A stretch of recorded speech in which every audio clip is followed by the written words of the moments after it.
U meniju Korisnici, odabirom prve kartice Korisnici administracije, dobijamo pregled svih korisnika admin panela Shopa.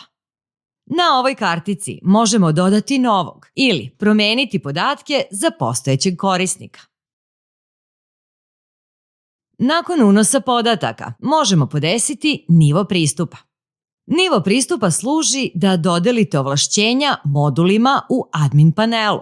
Nivo pristupa se potom dodeljuje korisnicima admin panela. Kliknite na Dodaj novi. Unesite naziv pristupa i opis šta korisnik može da vidi i menja u adminu. Klikom na Sačuvaj se otvaraju glavni softverski moduli admin panela. U delu Glavni moduli uključujete dostupnost delova admin panela za taj nivo pristupa.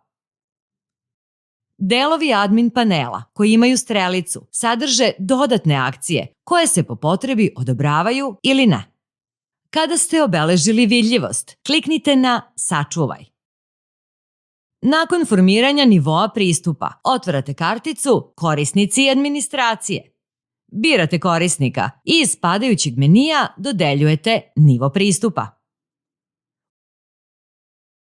U meniju Logovi prikazuju se podaci o logovanju korisnika admin panela i statistika glavnih promena nad artiklima i sadržajima po vremenu nastajanja. Prate se akcije Dodaj, Izmeni, Obriši.